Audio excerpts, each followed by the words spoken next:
누리면서 사순절 두 번째 주일에 예배 자리로 달려나온 성도들을 주님의 이름으로 환영하고 사랑하고 또 축복합니다. 시편 전체의 핵심 구도 중에 하나는 의인과 악인의 첨예한 대립입니다.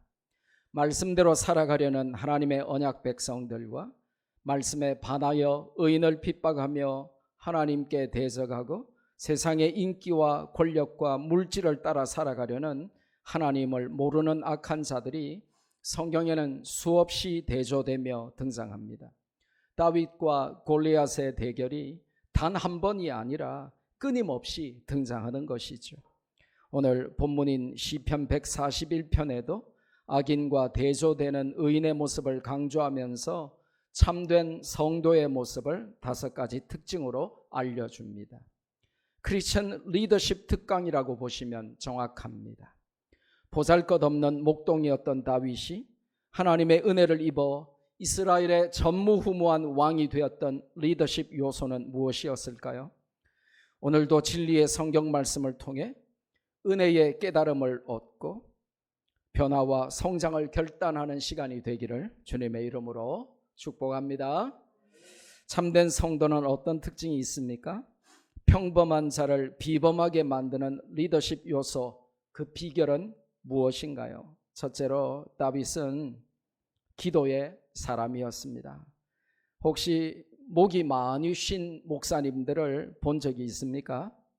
소위 기도 많이 하신다는 분들 중에 자기 본래 목소리를 상실한 분들이 꽤 많습니다. 왜 그럴까요? 기도하면 다 성대 결절 수술을 받아야 하고 기도하면 다 목소리가 개구리 소리처럼 변해야만 합니까? 그건 강약 조절에 실패했기 때문입니다. 본문에 보면 다윗의 기도에는 강약의 조절이 확실합니다. 뜨겁고 끈질기고 강하게 부르짖는 간구와 매일 밥 먹듯이 올려드리는 소통과 대면의 평상시 기도의 꾸준함이 1절과 2절에 교차되어 등장합니다. 1절에 보니 속히 응답해 달라고 부르짖습니다. 이것은 간구입니다. supplication이죠. 인생을 살다 보면 급한 일을 당할 때가 있습니다. 건강을 잃기도 하고 경제적인 곤란에 빠지기도 하고 가정에 위기가 오기도 합니다. 모함과 다툼과 경쟁과 고통 가운데 오직 절대 주권자이신 하나님께 도움을 호소하는 간절한 기도가 바로 이 간구입니다. 이럴 때는 속삭이면 안 되고 체면불구하고 부르짖어야 하는 것입니다. 불났는데 속삭이면 웃기는 일이 아니겠습니까? 조선시대에는 책을 보니까 허세에 찌든 양반들이 불에 타 죽거나 혹은 물에 빠져서 많이 죽었다고 합니다. 그 이유가 뭐냐 하니까 양반의 채통이라는 것 때문에 불이 나도 양반은 뛰지 않고 뒷짐지고 걷는답니다. 강에 빠져도 허우적거리며 필사적으로 헤엄쳐서 살아나지 않고 누가 와서 구해주기만 기다린답니다. 얼마나 어리석습니까? 급할 때는 부르짖어야 하는 것입니다. 강구는 눈물과 콧물을 흘리며 제발 살려달라고 부르짖어 올리는 특별한 기도입니다. 그렇다면 왜 부르짖지 못할까요? 교만한 자는 부르짖을 수가 없다고 성경은 가르쳐 줍니다. 교만한 자는 영혼의 다급함과 절박함을 모릅니다. 교만한 자는 하나님만이 해결자요 구원자이심을 안 믿습니다. 교만한 자가 주여 하고 부르면서 통성기도했다는 소리 들어보신 적 있습니까? 없습니다. 주여 삼창은 한국교회만 가지고 있는 특별한 모습입니다. 믿음 없는 분들과 교만한 자들은 주여 삼창이 참 부담스럽습니다. 이런 분들은 꼭 투덜거립니다. 1창만 하지 웬 3창씩이냐 하냐, 부담스럽게 시리. 꼭 주님을 3번씩이나 불러야 하나님이 들으시나, 하나님이 귀가 먹었나, 이러는 분들을 가끔 만나게 됩니다. 주로 이성적으로 신앙생활을 하는 분들이 이런 생각을 합니다. 본인은 이성적이라고 생각하겠지만 하나님은 불신앙으로 보실 것입니다. 하지만 감사하십시오. 주여 삼창도 감사해야 돼요. 제가 붕에 갔더니 전북 익산의 어느 교회는 주여 7창을 하고 기도합니다. 3창은 감사해야 돼요. 7창 하다가 8창 해버리는 사람도 있고 6창 하고 까먹고 그만하는 사람도 있더라고요. 주여 3창이 성경적으로 근거가 있나요? 하고 따지는 분들도 만났습니다. 그분들은 성경 좀 읽으시기 바랍니다. 성경을 전혀 모르는 분들입니다. 다니엘 선지자가 기도할 때에 주로 주여 3창을 사용했습니다. 다니엘서 9장 19절 한번 읽어볼까요? 다니엘이 어떻게 주여 주여 주여 주여 3창 했는지 함께 읽습니다. 시작. 주여 들으소서, 주여 용서하소서, 주여 귀를 기울이시고 행하소서. 지체하지 마옵소서. 나의 하나님이여 주 자신을 위하여 하시옵소서. 이는 주의 성과 주의 백성이 주의 이름으로 일컫는 바 됨이니이다. 아멘. 주여 들으소서, 주여 용서하소서, 주여 귀를 기울이시고 행하소서. 다윗은 하나님 앞에 기도하러 나가면서 이렇게 주여 3창을 외쳤더랬습니다. 예수님도 간구의 모범을 보이셨는데 예수님은 어느 정도 간절히 기도하셨냐 하니까 땀이 핏방울이 되도록 겟세마네 동산에서 기도했다라고 성경은 우리에게 알려줍니다. 문제가 오면 비상을 선포하고 간구로 하나님께 나가야 합니다. 그런데 평생 간구하며 부르짖기만 하면 강약 조절에 실패하게 되어서 목소리를 잃게 됩니다. 인생 전체가 다급하고 위험하지는 않죠. 평상시에는 하나님과 교제하며 소통하는 기도를 해야 됩니다. 이걸 성경은 daily prayer라고, 일상의 기도라고, 평상시의 기도라고 우리에게 알려줍니다. 이것은 예수님께서 산상수훈 중에 가르쳐 주신 주기도문의 내용들을 기도하는 것입니다. 다윗은 2절에 보니까 평상시의 기도를 언급하면서 분향과 저녁 제사를 예로 들고 있습니다. 매일 예배 중에 손을 들어 기도하는 아름다운 거룩한 습관이 다윗에게 있었던 것입니다. 우리에게는 어떤 습관이 있습니까? 커피 한 잔 마시고 일하는 습관, 음악을 들으며 공부하는 습관, 식후에 보약을, 비타민을 안 빼먹고 복용하는 습관, 그 어떤 습관보다 중요하고 거룩하며 유익한 습관이 바로 기도다라고 성경은 알려줍니다. 기도보다 나를 살리는 습관은 없습니다. 평상시의 기도가 나를 살립니다. 평상시의 기도가 부족하면 하나님은 우리를 비상시의 기도로 몰아넣으십니다. 비상시의 간구를 줄이기 위해서는 평상시의 기도에 힘써야 하는 것입니다. 3절에 보니까 평범한 사람을 비범하게 만드는 참된 성도의 두 번째 특징은 언어의 절제입니다. 말을 많이 해야 하는 자리에 서 있는 사람들, 특히 저 같은 목사도 언어의 절제가 참 힘듭니다. 하지만 언어의 절제는 리더와 보통 사람을 나누는 중요한 잣대가 됨을 성경이 알려줍니다. 의인과 악인을 나누는 생생한 경계선임을 시편은 보여주죠. 악인은 참남한 말과 참소하는 말과 분쟁하는 말과 이간하는 말과 거짓을 지어내고 자신을 드러내야 하기에 말이 많을 수밖에 없습니다. 크리스천 리더는 다윗처럼 입에 파수꾼을 세우고 입술의 문을 지키죠. 그렇지 않으면 입술이 경계가 무너지고 뚫려서 할 말과 안 할 말의 구분이 사라지고 홍수처럼 적이 침략하듯이 말이 범람하게 됩니다. 말의 홍수에 익사하게 되는 상황이 발생하는 것이죠. 바울 사도는 말에 대해 하나님의 뜻을 전하면서 성도의 언어 생활에 대한 가이드라인을 제시합니다. 골로새서 4장 6절이죠. 우리 하나님의 말씀을 함께 읽어봅시다. 너희 말을 항상 은혜 가운데서 소금으로 맛을 냄과 같이 하라. 그리하면 각 사람에게 마땅히 대답할 것을 알리라. 자, 저기 밑줄 그어놓은 것에 주목할 필요가 있어요. 말을 하되 은혜 가운데서 하라 하는 것입니다. 은혜 안 되는 말은 하지 말라는 것이겠죠. 그리고 중요한 말씀을 주시는데 언어 생활의 가이드라인을 주시면서 말을 하되 소금으로 맛을 냄과 같이 하라는 것입니다. 여러분, 소금으로 간을 내잖아요. 맛을 내는데 소금을 안 넣으면 어떻게 되죠? 싱거워요. 네, 맛이 없어요. 그런데 소금을 많이 치면 어떻게 됩니까?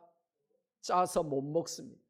네, 적당하게 쳐야 맛도 있고 간도 맞고, 그런데 소금을 안 치면 맛이 영 안 나고 소금을 많이 치면 짠데 말의 원리도 그것과 같다는 것입니다. 그래서 성도들이 말을 할 때 은혜로운 말을 하고 은혜 가운데서 말을 하고 소금으로 맛을 냄과 같이 그렇게 적게 하지도 말고 많이 하지도 말고 적당하게 말을 하라고 우리에게 알려주시죠.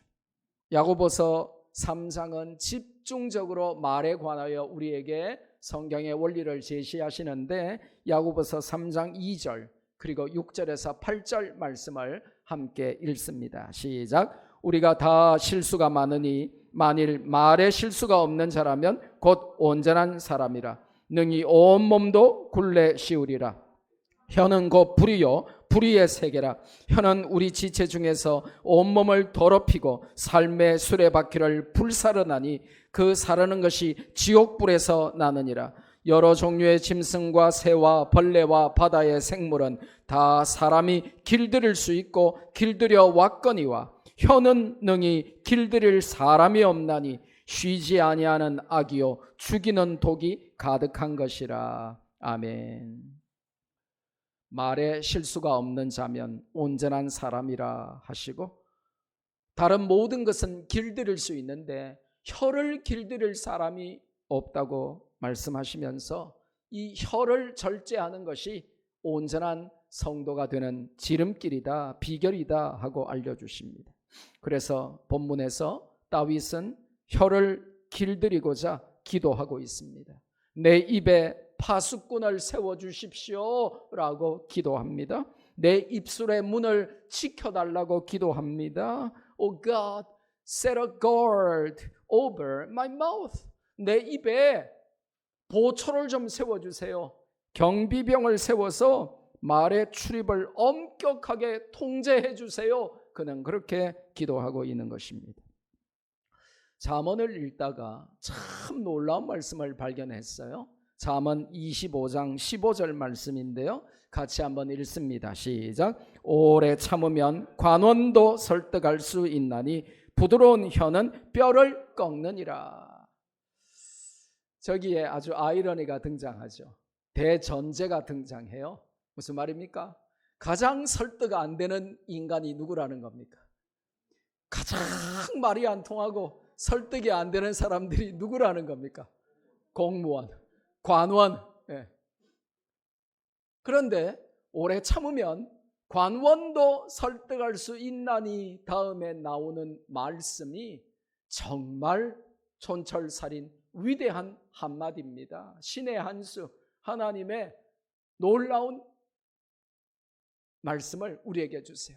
따라합시다. 부드러운 혀는 뼈를 꺾느니라. A gentle tongue can break a bone. 젠틀한 혀가, 부드러운 혀가 뼈를 꺾는데요. 이거 카피해서 예쁜 글씨로 써가지고 집에 걸어놓고 부부싸움 할 때마다 10번씩 읽으세요. 명심하셔야 됩니다. 세 번째로 4절에 보니까 평범한 사람을 비범하게 만드는 참된 성도의 세 번째 특징은 악인들과 함께 죄 짓는 일에 동참하지 않는 것입니다. 즉 부화뇌동하여 죄인과 함께 그들을 따라서 악을 행하는 일에 동참하지 않는 것입니다. 남들 다 하는데 뭐 어때요 하는 태도는 성도들의 태도는 아닌 것입니다. 남들이 전셋값 다 올려도 이 고통스러운 경제 난국에 성도들만이라도 집주인이시라면 전셋값 안 올려야 하나님께 영광이 되는 것입니다. 남들 다 올리는데 뭐 어때 하면서 성도마저 전셋값 올려버리면 안 믿는 자들과 구별되는 것이 도대체 무엇입니까? 나도 올리고 남도 올리고 그런다고 우리 성도들까지 다 올려버리면 전세 사는 사람들이 얼마나 고통스럽겠습니까? 그런데 세상 사람들 다 올리는데 2배씩 막 올리는데 우리 주인은 안 올리네? 이 사람은 바본가 하고 봤더니 바보가 아니라 말씀교회 집사래. 예수님 믿는 사람이 확실히 다르구나. 하나님 믿는 사람이 확실히 뭐가 달라도 다르구나. 이렇게 살아야 되는데 절에 다니는 보살은 조금밖에 안 올리는데 교회 집사라면서 팍 올리고 막 올리고 남들 올리는데 어때? 그러면서 세상 먼저 따라가고 그렇게 살면 안 된다는 것입니다. 복도에서 소리치며 뛰는 학생들, 그렇게 소리치거나 뛰지 말라고 하면 2가지 반응을 보이더라고요. 아니 교장선생님 왜 저만 뭐라고 하세요? 쟤도 소리 질렀고 쟤도 뛰었는데 왜 Why me? 왜 저만 그래요? 그렇게 말하는 아이들이 있어요. 또 즉시 죄송합니다, 이젠 안 할게요 하는 학생이 있습니다. 우리의 행동 기준은 남들이 아니라 하나님이고 우리의 행동 기준은 하나님의 말씀이죠. 근데 자꾸 우리는 남들을 기준 삼으려고 하는 것입니다. 왜 우리가 악인의 범죄에 동참하게 됩니까? 오늘 성경이 결정적인 걸 지적을 하세요. 4절에 보니까 마음이 악한 일에 기울었기 때문이라고 4절은 기록합니다. 그래서 믿음 생활은 날마다 마음을 점검하는 것이 중요합니다. 마음이 어디로 기우는지 점검하고 조절해야 하는 것이죠. 그래서 성경은 무엇보다도 더욱더 마음을 지키라고 잠언 4장에서 경고하죠. 생명의 근원이 마음에서 나기 때문이라고 알려주죠. 마음을 지켜서 악인의 범죄에 기울이지 않도록 하기 위해서는 다윗은 그들의 진수성찬을 먹지 않았다라고 설명합니다. 진수성찬은 무슨 뜻이냐고 하면 악인과의 교제를 의미해요. 그리고 범죄의 탈취물을 나누는 장소와 행위를 묘사하는 표현이 바로 이 악인과의 진수성찬입니다. 행악에 동참하지 않으려면 악인과 상종도 하지 말아라, 그들의 떡고물도 바라지 말아라 하는 것입니다. 이것이 비범한 사람을 평범케 하고 성도를 참된 성도로 만드는 리더십의 요소인 것입니다. 5절에 보니까 평범한 사람을 비범하게 만드는 참된 성도의 4번째 특징은 의인의 책망을 귀하게 여기는 태도입니다. 근데 이런 사람은 살아보니까 참 드물더라고요. 저 자신부터가 책망을 받으면 이렇게 확 튀려고 하지, 더 고개 숙이면서 눈물 흘리면서 그렇게 되지가 않더라고요. 이게 얼마나 보기 드물고 귀한 리더십의 요소인지 모릅니다. 이런 사람 여러분 주변에 있던가요? 당장 여러분 자녀부터도, 여러분이 가르치는 학생부터도 지적하면 팍 튀지, 죄송합니다, 잘못했습니다 하는 학생들 있던가요? 보세요. 부모들 다 끄덕끄덕, 선생님들 다 끄덕끄덕 하잖아요. 즉시 닭똥 같은 눈물을 흘리며 무릎 꿇고 손을 싹싹 빌면서 인정합니다, 죄송합니다 이런 학생 아무도 없어요. 다 변명하죠. 책망을 받는 모습을 보면 될 사람인지 안 될 사람인지를 알 수 있습니다. 자신의 명백한 허물을 지적해도 대드는 사람이 많고 드물게 눈물을 흘리며 회개하는 사람은 가끔 천에 하나 만에 하나 아주 드물게 등장합니다. 교육의 목표는 잘나고 대단하고 훌륭한 난 사람을 키우는 것이 아니라 된 사람을 키우는 것입니다. 세상 교육의 목표는 훌륭한 사람, 잘난 사람, 대단한 사람, 멋진 사람, 그런 사람 키우는 것인지 몰라도 성경의 교육 목표는 난 사람이 아니라 된 사람을 키우는 것입니다. 된 사람은 공격받을 때 모습을 보면 잘 알 수 있습니다. 다윗은 5절에서 의인이 나를 쳐도 은혜로 여기며. 여러분, 이게 가능한 소리일까요? 제가 여기 앞에 앉아있는 우리 신경호 집사님을 한 대 탁 쳤다. 그러면 우리 신집사님, 목사님 은혜롭습니다. 할렐루야, 아멘. So gracious. 그러면서 한 번 더 때려주세요. 이럴까요? 당장 다른 교회 갈 겁니다. 당장 찬양인도 안 한다고 할 겁니다. 아닌지는 한번 맞아보면 알아요. 제가 평상시에 이렇게 여러분에게 젠틀하게 따스하게 여러분의 이렇게 축복해주고 하다가 혹시 집사님 그렇게 신앙생활 하지 마세요, 제대로 하세요 하면 틀림없이 열의 9은 화냅니다. 교회가 여기 말고는 없나? 목사가 지적질 안 하는 교회는 어디 없나? 그러고는 옮겨갈 가능성이 굉장히 농후합니다. 오늘 다윗은 의인의 책망을 받는데 그 책망을 받는데 매를 맞는 것처럼 쳐도 그걸 은혜로 여겼다라고 설명하고 있습니다. 의인이 나를 책망할지라도 그것을 머리에 기름같이 여겼다라고 말합니다. 머리에 기름 바르는 사람이 저는 이해가 안 되더라고요. 어떻게 사람이 머리에 뭘 바를 수가 있지? 그렇게 생각했는데 제가 55살 가을부터 바르기 시작했어요. 제 아내가 더 이상 머리 지저분해서 못 봐주겠다고 제발 머리에 뭐 좀 발라보라는 거예요. 제가 벌쩍벌쩍 뛰면서 사람이 어떻게 머리에 뭘 바를 수가 있냐고. 왜냐하면 저는 얼굴에 뭐 로션 스킨 바른 지도 얼마 안 됐거든요. 사람이 얼굴에 뭘 바른다는 게 이게 말이냐고 그랬는데, 면도하다가 이제 나이가 드니까 따끔해서 스킨 바르다 보니까 로션도 바르고 그러다 보니까 좋더라고요. 그래도 머리만큼은 어떻게 사람이 머리에 뭘 바를 수가 있냐라고 끝까지 고집을 피웠는데 보기 안 좋다는 겁니다. 그래서 제가 하도 아내가 혼내기에 머리에 한번 발라봤어요. 그랬는데 보기 좋은 겁니다. 머리에 막 힘이 들어가고 말이죠. 보기 좋더라고요. 그래서 머리에 이제 뭘 이제 아침마다 이렇게 짜가지고 이렇게 다 이렇게 발라요.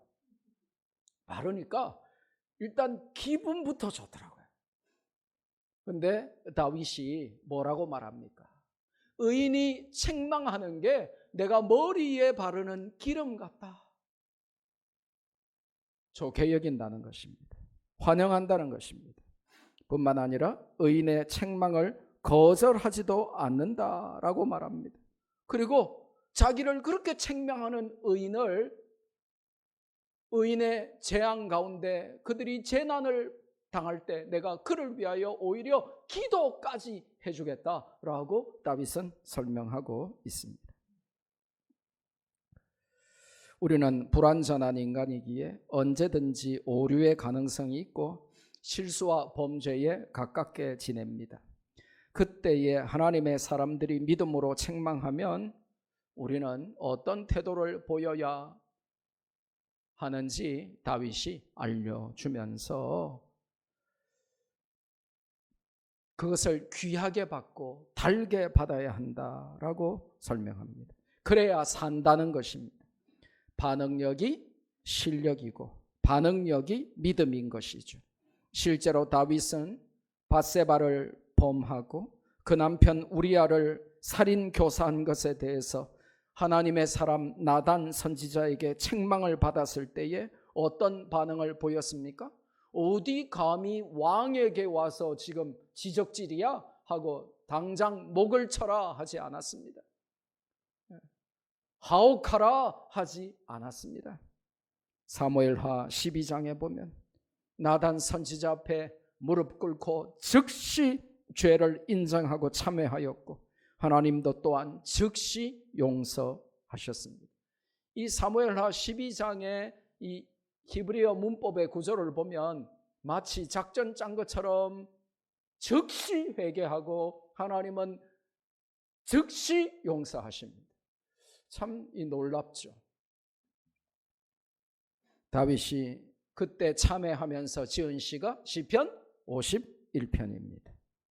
참 성도는 책망을 귀하게 여깁니다. 여러분에게 아첨만 하고 여러분에게 좋은 소리만 하는 사람은 어쩌면 여러분을 싫어하고 미워하는 사람일 수 있습니다. 평생 여러분에게 좋은 소리만 하는 자가 절대로 착한 친구일 수는 있어도 좋은 친구일 수는 없는 것입니다. 그래서 여러분의 선생님이, 여러분의 부모님이, 여러분의 목사가, 여러분의 친구가 책망하면 이것 때문에 내가 살겠구나, 이 사람이 정말 나를 사랑하는구나, 그렇게 여러분이 여기셔야 하는 것입니다. 스승의 책망을 귀하게 여길 때 스승을 능가하는 제자가 나오고, 부모의 책망을 귀히 여길 때 부모를 능가하는 자녀가 나오는 법입니다. 책망을 싫어하는 것은 악인의 특징이며 망하는 지름길이라고 성경은 알려줍니다. 잠언 29장 1절 함께 읽습니다. 시작. 자주 책망을 받으면서도 목이 곧은 사람은 갑자기 패망을 당하고 피하지 못하리라. 아멘. 전도서 7장 5절 아주 귀한 말씀을 주시는데요, 한번 같이 읽습니다. 시작. 지혜로운 사람의 책망을 듣는 것이 우매한 자들의 노래를 듣는 것보다 나으니라. 아멘. 따라합시다. 천국의 노래보다 한마디의 책망. 이게 선생 된 자, 부모 된 자, 목사 된 자가 해야 할 도리입니다. 1000번의 노래를 불러주는 것보다 더 사람을 살리고 중요한 게 한 번의 책망이 될 수 있다고 성경이 가르칩니다.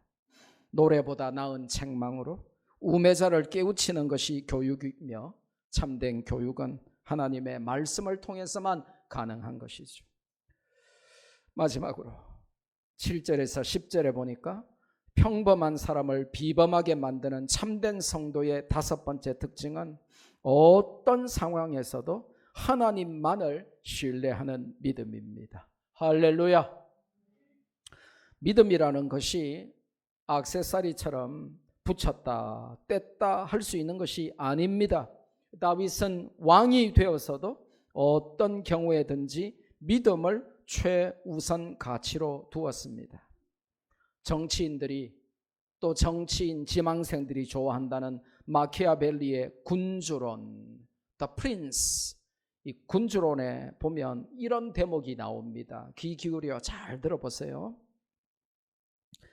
나라를 지키는 일에 미덕을 함께 지키기는 어려우며 배신과 잔인함, 인간성 포기, 때로는 신앙심까지 잊어버려야 할 때도 있다. 운명과 상황에 따라 적절한 임기응변이 필요하다. 군주는 착해져야 하나 필요할 때는 주저 말고 사악해져야 한다. 나라를 지키고 번영시키면 무슨 일을 했든 칭송을 받게 되고 위대한 군주로 추앙받게 된다고 그렇게 기록하고 있습니다. 무섭고 두렵지 않습니까? 이런 책을 읽고 감명받았다는 자들이 지금 대한민국을 통치하고 있고 또 지도자가 되려고 하고 있습니다. 참 무서운 일이고 사악한 일입니다. 통치를 위해서 무슨 짓을 해도 상관없다는 소신과 가끔은 믿음을 배신하고 잊어버려야 할 때도 있다고 가르치는 것이 소위 군주론입니다. 이 책을 감명 깊게 읽었고 영향을 받았다는 정치인들을 보면 정말 이 책을 꼼꼼하게 제대로 읽고 저런 말을 할까 하는 의구심이 듭니다. 마키아벨리가 이 책을 아주 불순한 의도로 썼기 때문에 그렇습니다. 여러분, 이 책이 왜 쓰여졌는지 아세요?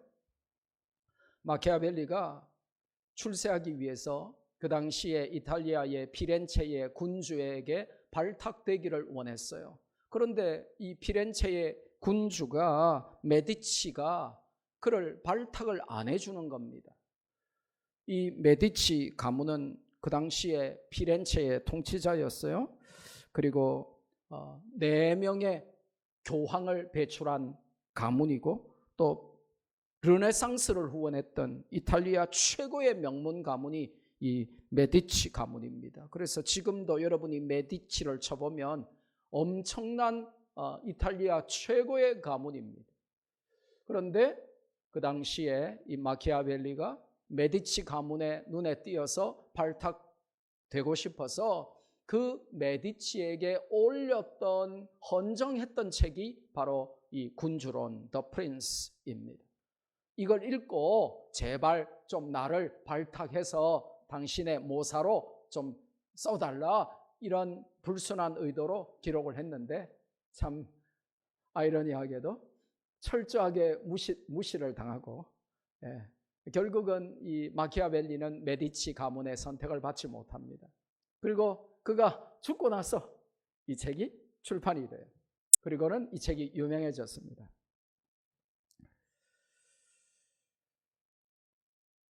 마키아벨리는 그 꿈을 이루지 못하고 죽어버린 것입니다.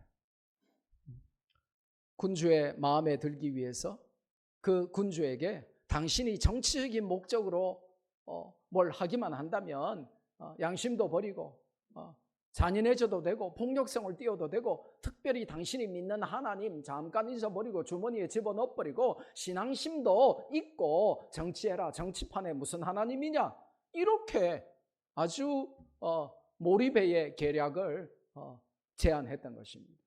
그래서 아주 그 평론가들, 아주 날카로운 비평가들은 이 군주론에 대해서 혹평하면서 이건 그냥 깽단도 이렇게 하지 않는다. 이건 몰입의 정치 계략이다. 이 정도로 평가절하하는 책이에요.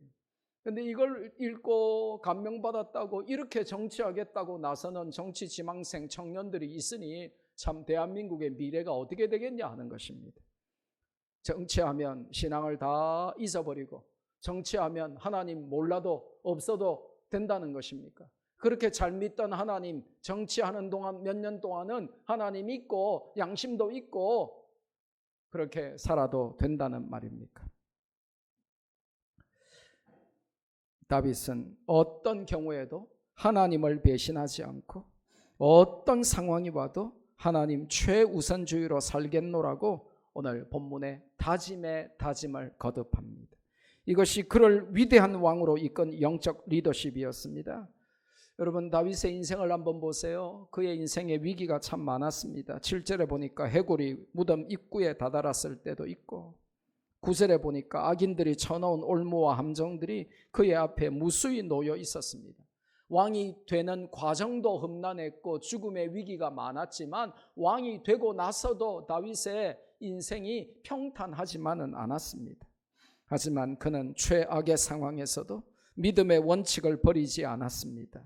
군주로는 마키아벨리에게 배울 것이 아니라 하나님의 사람 위대한 왕 다윗에게 배워야 하는 것이죠. 말씀 맺습니다. 오늘 시편 141편은 평범한 사람을 비범하게 만드는 참된 성도들의 특징을 우리에게 알려주었습니다.